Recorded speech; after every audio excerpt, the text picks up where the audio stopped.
Hello दोस्तों, coaching book के YouTube channel पर आप लोगों को बहुत बहुत स्वागत है। दोस्तों, मैं मनीष कुमार यादव आज आप लोगों के लिए अपनी कोचिंग क्लासेस में कुछ केमिस्ट्री का इम्पोर्टेंट क्वेश्चन लेकर आया और इन सभी प्रश्नों का उत्तर देने के लिए आज हमारे साथ उपस्थित है हमारे सब प्यारे छात्र और छात्रा। ठीक है, यह एक ग्रुप इधर दिखाई दे रहा है आप लोगों को और कुछ ग्रुप इधर दिखाई दे रहा है। इस ग्रुप को हम ए मान रहे हैं और इस ग्रुप को हम बी मान रहे हैं। इन सभी लोगों से कुछ क्वेश्चन पूछेंगे और देखते हैं कौन सा ग्रुप आप लोग का जीत रहा है। चलिए, इधर से क्वेश्चन है, किसी ठोस पदार्थ का सीधे वाष्प में परिवर्तन क्या कहलाता है? वाष्पन की प्रक्रिया से क्या उत्पन्न होता है?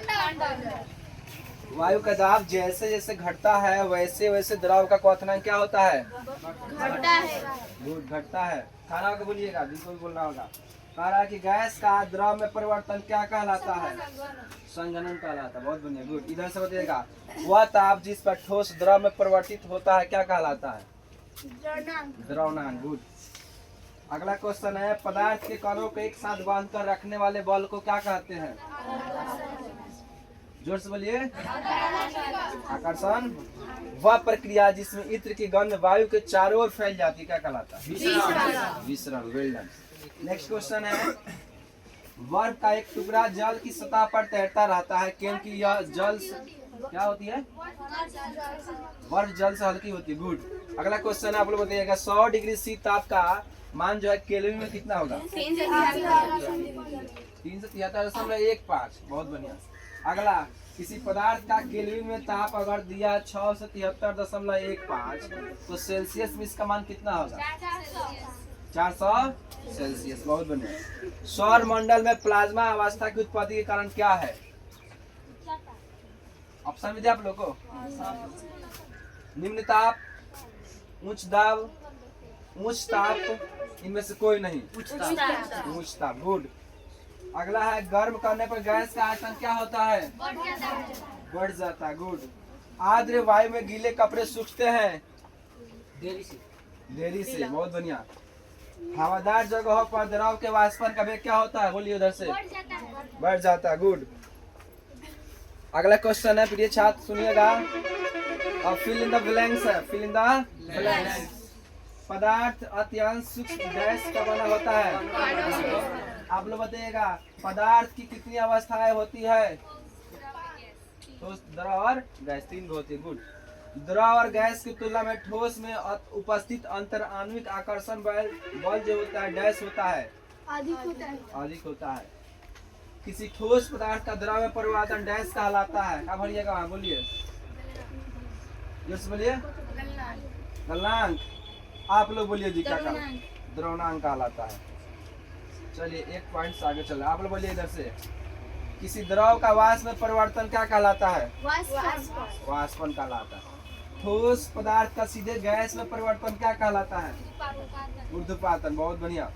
आप लोग बताइएगा, वाष्पन द्रव की डैश पर होता है जबकि उबलना द्रव के डैश से होता है। क्या होगा इसका आंसर? 2 जगह भरना। बोलिए क्या होगा? सतह। बहुत बढ़िया। और भीतर होते हैं। गैस डैश होता है। गैस क्या होता है? संपीड्य होता है। बहुत बढ़िया। देखिएगा दोस्तों, ध्यान दीजिएगा आप लोग, उस साइड से आंसर आ रहा है, इधर से कुछ आंसर कम आ रहा है। आप लोग से रिक्वेस्ट, आप लोग भी आंसर दीजिए, नहीं तो सब लोग देख रहे हैं, है कि ना जी। आगे की बात करते हैं। ठोस क्या होते हैं बताइएगा? असंपीड्य होते हैं। और आप लोग गौर से देखिएगा, इधर सब बच्चा सब खड़ा हो जाए तो इधर से जी खड़ा हो जाइए। आप लोग खड़ा हो जाइए, खड़ा हो जाइए आप लोग सब। मोहित, आप लोग खड़ा हो जाइए, खड़ा हो जाइए। देखिए, ये सब जो है लड़का अभी तक आंसर एक भी प्रश्न का आंसर नहीं दिया है ये लोग, ठीक है ना जी। हाँ, बैठ जाइए, देखिएगा इन लोग गौर से। लाइट ठीक बोल रहा है। फिर आगे बढ़ते हैं। कहाँ तक ध्यान दीजिए, इधर से बताइएगा आप लोग। ठोस पदार्थ के द्रवनांक एवं क्वथनांक क्या होते हैं?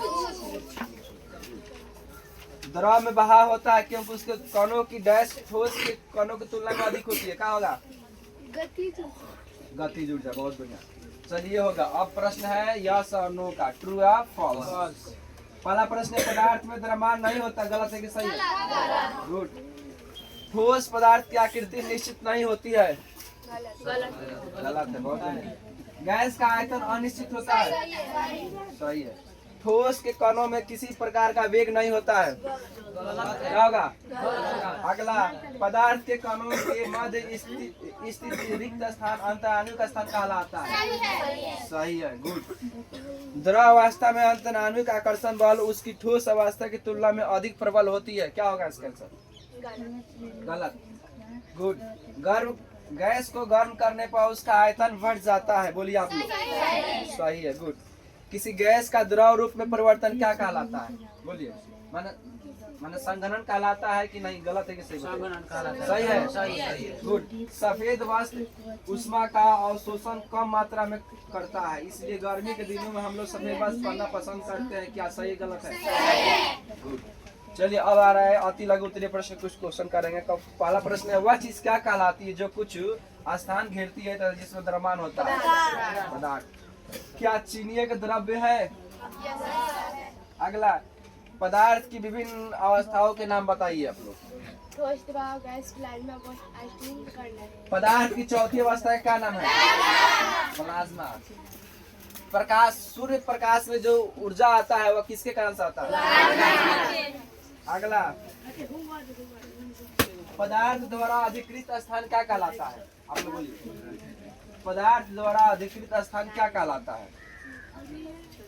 1 आयतन कहलाता है। गुड। सीधे जी। 10 डिग्री सी पर जल की भौतिक अवस्था क्या होती है? बोलिए। 10 डिग्री सी पर जल की भौतिक अवस्था द्रव होती है। बहुत बढ़िया, द्रव होती है। थोड़ा से चुप गई लोग। अगला, क्योंकि संकट मोचन है। क्या नाम आपका जी? खड़ा हो जाइए। बंटी जी। कहाँ से आते हैं पढ़ने? गुड, बैठ जाइए। अगला बात करते हैं जी। अंतराणु का स्थान सब क्या समझते हैं? Speak loudly.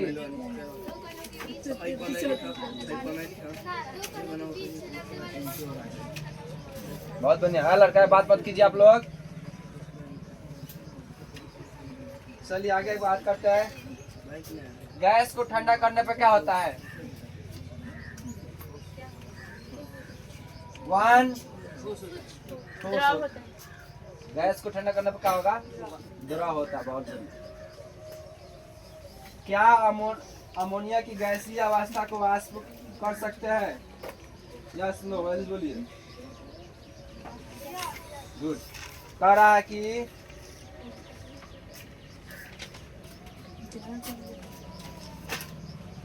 ये बताइएगा, जो पदार्थ की पांचवी अवस्था उसका क्या नाम है?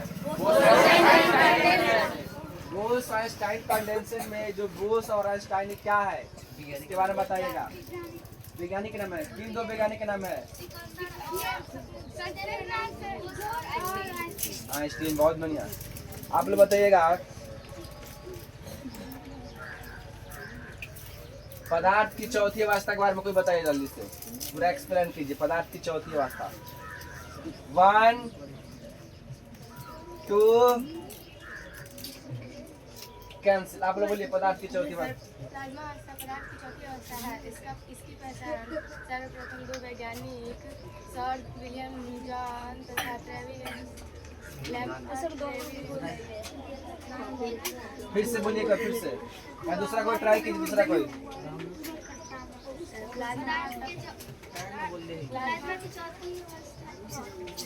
पदार्थ की चौथी अवस्था प्लाज्मा होती है। यह एक चौथी अवस्था थी। इसका पहचान सबसे पहले सर विलियम क्रूमस ने दिया था। 1889 ईस्वी में हुई थी और इसका नाम इरविन न्यूटन ने दिया था। चलिए, काफी अच्छा। बैठ जाइए। ठीक है, काफी अच्छा।